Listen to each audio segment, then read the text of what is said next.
News చూస్తున్నారు. బంగ్లాదేశ్లో ఈరోజు తాత్కాలిక ప్రభుత్వం కొలువుదీరబోతోంది. రాత్రి 8 గంటలకు ప్రధానిగా ప్రమాణ స్వీకారం చేయబోతున్నారు యూనస్.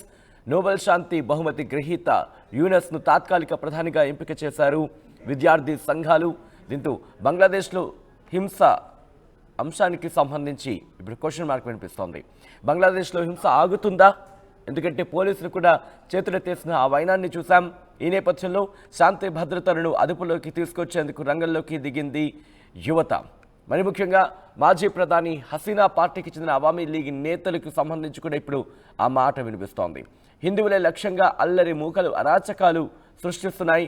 అల్లర్లలో 470 దాటింది మృతుల సంఖ్య.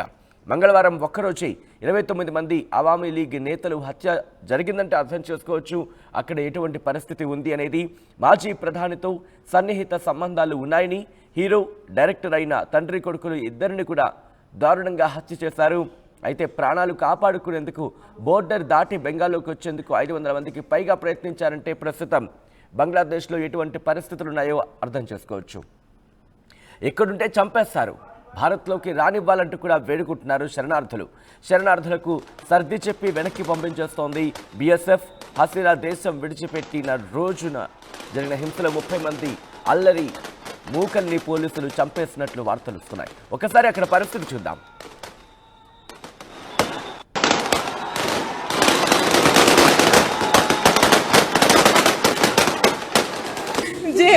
দিশা লাইট আমার বাঁচান বাঁচান সবাই সবাই বাঁচান বাঁচান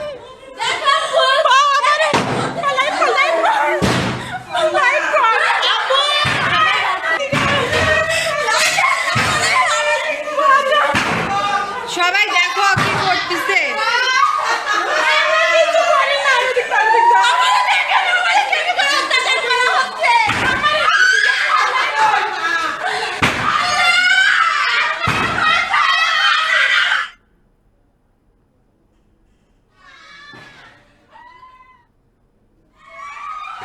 মিছিল নিয়ে যাওয়ার সময় উল্টো দিক থেকে এসে আমার বাসার মধ্যে ঢুকে, আমার বাবা একজন ব্যবসা করে, সে তার ব্যবসার প্রতিষ্ঠান, আমার ভাই একজন ডাক্তার, ছোট কাকার ছেলে, তার চেম্বারও আমাদের বাসার মধ্যে।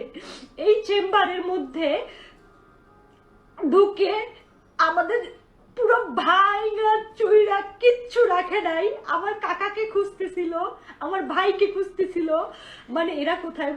আমার মা বাইরে ছিল, আমার মা শুধু নিরুপায় হয়ে দাঁড়ায় দেখতেছে যে ঘরে ফ্যান বলেন, খাবার জলের জগ বলেন, একটা গ্লাস বলেন, কিচ্ছু রাখে নাই, পিটাই ভাইয়া ফেলাইছে। বাবা যতটুকু পারছে ছবি তুলছে এবং বাবারে মারছে, বাবার গায়ে হাত দিছে।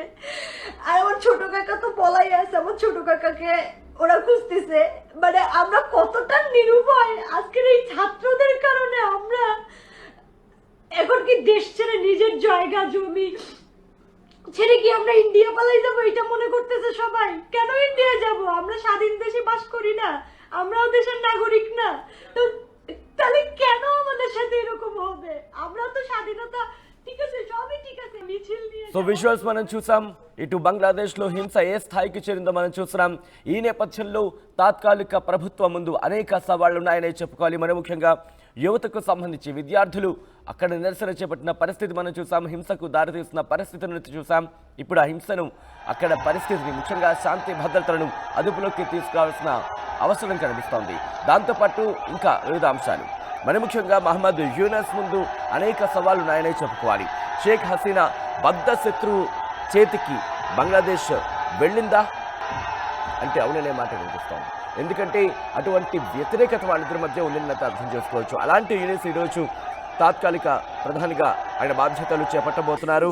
తాత్కాలిక ప్రభుత్వానికి ఆయన నాయకత్వం వహించబోతున్నారు. ఒకసారి విజువల్స్ మీరు చూస్తున్నారు. అక్కడ హిందువుల మీద దాడులు జరిగిన విజువల్స్, అలాగే డైరెక్టర్ అలాగే హీరో తండ్రి కొడుకులు ఇద్దరిని కూడా అక్కడ దారుణంగా హత్య చేసిన ఆ సందర్భానికి సంబంధించి కూడా ఇంకా చర్చ జరుగుతుంది. విజువల్స్ మీరు చూస్తున్నారు. కర్ఫ్యూ వాతావరణం కొనసాగుతోంది. పోలీసులు కావచ్చు, లేకపోతే అక్కడ బలగాలు కావచ్చు, అక్కడ పరిస్థితిని అదుపులోకి తీసుకొచ్చేందుకు తీవ్రంగా శ్రమించాల్సి వస్తోందంటే అర్థం చేసుకోవచ్చు ప్రస్తుతం బంగ్లాదేశ్లో ఎటువంటి పరిస్థితి ఉంది అనేది. అయితే రిజర్వేషన్ అంశం కేవలం ఇక్కడ పైకి కనిపించేదే కానీ దానికి మించిన అంశాలు ఉన్నాయి. ఒక నిప్పు కణిక మాత్రమే, ఒక పెద్ద మంటను రాజేయడానికి అంటుకున్న ఒక చిన్న నిప్పు కణిక మాత్రమే ఈ రిజర్వేషన్ అంశం తప్ప మిగతావి చాలా ఉన్నాయంటూ కూడా చెప్తున్న సందర్భం ఇటు విపక్ష నేతలు. ఈ నేపథ్యంలో ఈరోజు బంగ్లాదేశ్లో తాత్కాలిక ప్రభుత్వం కొలువు తీరబోతోంది. ఈ తాత్కాలిక ప్రభుత్వానికి మొహమ్మద్ యూనస్ నాయకత్వం వహించబోతున్నారు.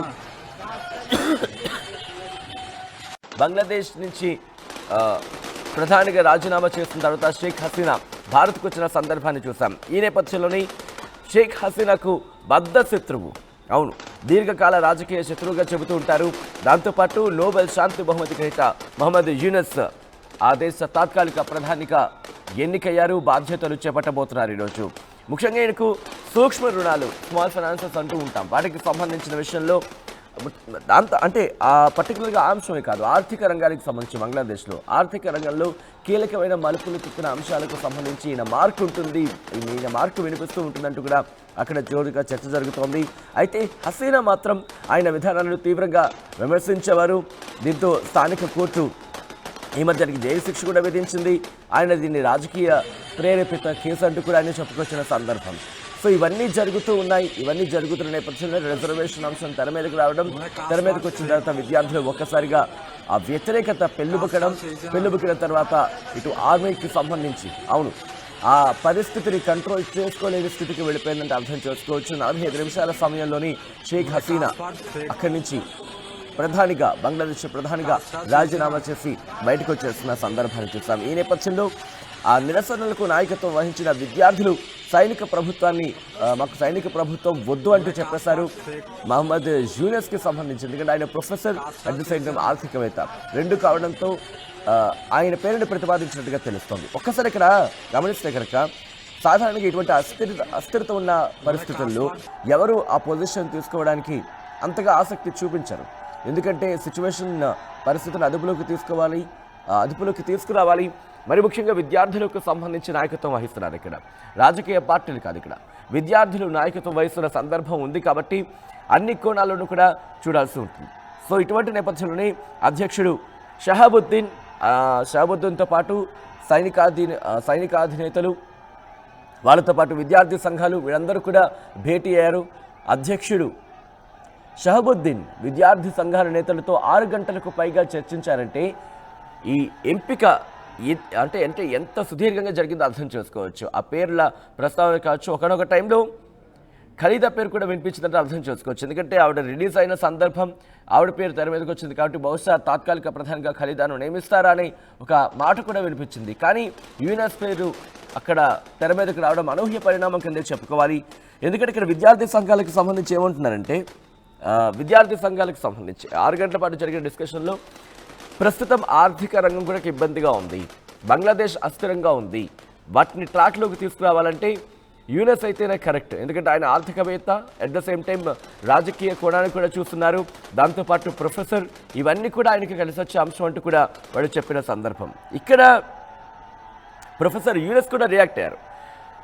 ఆయన ఏమన్నారంటే, ఇంతటి త్యాగం చేసిన విద్యార్థులకు సంబంధించి ఇటువంటి కష్ట సమయంలో నాకు ఈ బాధ్యత స్వీకరించమని వాళ్ళు కోరారు నన్ను, అలాంటప్పుడు నేను ఎలా దీన్ని రిజెక్ట్ చేస్తానంటూ కూడా ఆయన చెప్పుకొచ్చారు. సో ఈ నేపథ్యంలోనే ఆయన ఈరోజు బంగ్లాదేశ్ తాత్కాలిక ప్రధానిగా బాధ్యతలు చేపట్టబోతున్నారు. ఈయనతో పాటు 15 మంది మంత్రులు బాధ్యతలు తీసుకునే అవకాశం కనిపిస్తోంది. ఇన్ఫ్యాక్ట్ ప్యారిస్లో చికిత్స తీసుకుంటున్నారు ఆయన, ఢాకాకు తిరిగి వస్తున్నారు యూనస్. సో ఈ అంశానికి సంబంధించి పూర్తిగా ఎవరెవరు మంత్రివర్గంలో ఉండబోతున్నారు, మంత్రివర్గానికి సంబంధించి కూడా డిస్కషన్ జరుగుతుంది. ఎందుకంటే అన్ని పార్టీలకు సంబంధించి ఉంటారా, ఇటు అవామీ లీగ్ కావచ్చు, లేకపోతే ఖలీదాకు సంబంధించిన పార్టీ కావచ్చు, విద్యార్థి సంఘాలు, దాంతోపాటు ఇటు ప్రభుత్వాధినేతలకు సంబంధించి వాళ్ళ నుంచి కూడా రిక్వెస్ట్లు, ఇలా అన్ని సమ్మిళితంగా ఉంటుందా క్యాబినెట్ అనేది ఇప్పుడు ఒక డిస్కషన్ అనిపిస్తోంది. మరి ముఖ్యంగా అవామీ లీగ్కి సంబంధించి ఏ మేరకు రిప్రజెంటేషన్ ఉంటుంది, ఉంటే ఒకవేళ యాక్సెప్టెన్సీ ఉంటుందా, ఈ అన్ని గొడవలకు సంబంధించి ఒక్కసారి ప్రస్తుతం బంగ్లాదేశ్లో ఎటువంటి సినారియో ఒక్కసారి ఆ విజువల్ చూద్దాం, చూసిన తర్వాత ఇన్ డీటెయిల్గా మాట్లాడుకునే ప్రయత్నం చేద్దాం.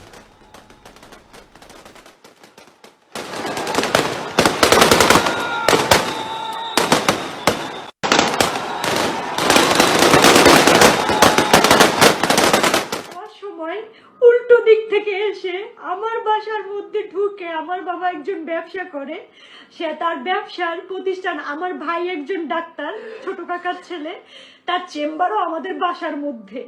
এই চেম্বারের মধ্যে ঢুকে আমাদের পুরো ভাইরা চুইরা কিচ্ছু রাখে নাই। আমার কাকাকে খুঁজতেছিল, আমার ভাইকে খুঁজতেছিল, মানে এরা কোথায়। আমার মা বাইরে ছিল, আমার মা শুধু নিরুপায় হয়ে দাঁড়ায় দেখতেছে যে ঘরে ফ্যান বলেন, খাবার জলের জগ বলেন, একটা একটা গ্লাস বলেন, কিচ্ছু রাখে নাই। পিটাই ভাইয়া ফেলাইছে। বাবা যতটুকু পারছে ছবি তুলছে এবং বাবারে মারছে, বাবার গায়ে হাত দিছে। আর আমার ছোট কাকা তো বলাই আছে, আমার ছোট কাকাকে ওরা খুঁজতেছে। মানে আমরা কতটা নিরুপায় আজকের এই ছাত্রদের কারণে। আমরা এখন কি দেশ ছেড়ে নিজের জায়গা জমি ছেড়ে কি আমরা ইন্ডিয়া পালাই যাবো, এটা মনে করতেছে সবাই। কেন ইন্ডিয়া যাব? আমরা স্বাধীন দেশে বাস করি না?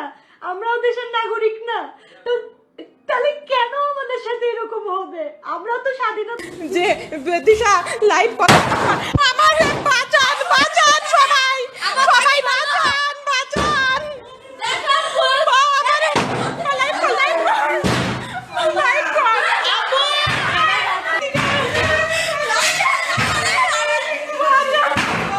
সবাই দেখো কি করতেছে।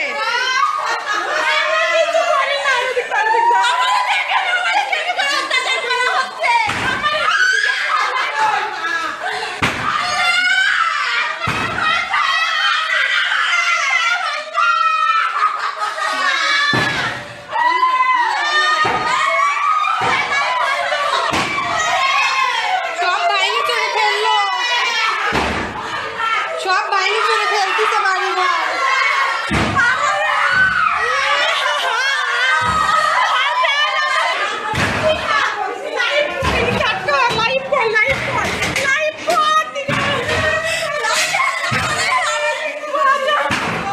সবাই দেখো কি করতেছে।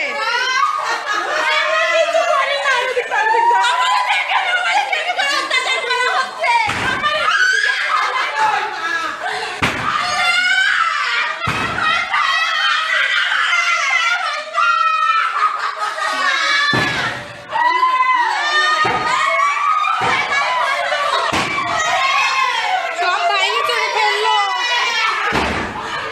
সব বাইরে চলে ফেলতেছে বাড়ি ঘর। అది అక్కడ హిందువుల ఆర్తనాదాలు. కాపాడండి మహాప్రభు అంటున్నారు. విజువల్స్ మీరు చూస్తున్నారు. ముజిబుర్ రెహమాన్కి సంబంధించి షేక్ హసీనా తండ్రి, అలాగే బంగ్లాకి సంబంధించి ఆయువు పట్టుగా మాట్లాడుకుంటూ ఉంటారు. ఎందుకంటే అటువంటి కీర్తి ప్రతిష్టను సంపాదించుకున్నారు ఆయన. కానీ షేక్ హసీనా ప్రభుత్వం అన్యాయాలు, అక్రమాలు, దౌర్జన్యాలు, అరాచకాలు సృష్టించిందంటూ కూడా విద్యార్థి సంఘాల నేతలు ఆందోళన వ్యక్తం చేస్తూ ముజిబుర్ రెహమాన్ విగ్రహాలని ధ్వంసం చేస్తున్నారంటే, ఇన్ఫ్యాక్ట్ ఒక విధంగా చెప్పండి జాతిపితగా ఆయన భావిస్తూ ఉంటారు, అభివర్ణిస్తూ ఉంటారు బంగ్లాదేశ్లో. అటువంటి ముజిబుర్ రెహమాన్కి సంబంధించి ఆ విగ్రహాన్ని ధ్వంసం చేశారంటే అక్కడ ఆగ్రహం, కోపం ఏ స్థాయికి చేరుకుందో అర్థం చేసుకోవచ్చు. సో ఇంతటి పరిణామాల తర్వాత ఈరోజు కొలువుదీరబోతోంది తాత్కాలిక ప్రభుత్వం. బంగ్లాదేశ్ తాత్కాలిక ప్రభుత్వానికి మద్దతుగా ఉంటామంటున్నారు. మరి ముఖ్యంగా హిందువుల దాడులకు సంబంధించి కూడా విద్యార్థి సంఘాలు రియాక్ట్ అయ్యాయి.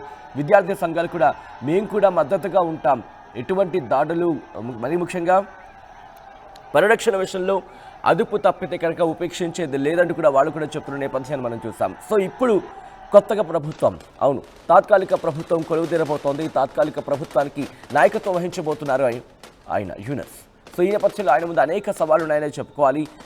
మరి ముఖ్యంగా ఇటు ప్రపంచ దేశాలకు సంబంధించి రిలేషన్స్ మెయింటైన్ చేయడంలో, మరి ముఖ్యంగా ఇండియాకు సంబంధించి, ఎందుకంటే ఇంతవరకు కూడా చాలా సఖ్యత కనపరిచిన సందర్భాన్ని మనం చూస్తాం. ఈ నేపథ్యంలో ఇప్పుడు ఏం జరుగుతుందనే ఒక ఉత్కంఠ అక్కడ కనిపిస్తోంది. మరి ముఖ్యంగా హిందువుల మీద దాడులు జరుగుతున్న పరిస్థితి అక్కడ కనిపిస్తోంది. కాబట్టి ప్రస్తుతం వారి విషయంలో తాత్కాలిక ప్రభుత్వం ఎటువంటి చర్య తీసుకోబోతోంది. అట్ ద సేమ్ టైం ఇటు భారత్ తాత్కాలిక ప్రభుత్వం కొలువుదీరిన తర్వాత ఎటువంటి డిస్కషన్స్ జరిపి అక్కడ పరిస్థితికి సంబంధించి ఎటువంటి డెసిషన్కి రాబోతుంది, ఏం చేయబోతుంది అని ఒక ఉత్కంఠ మాత్రం కొనసాగుతోంది.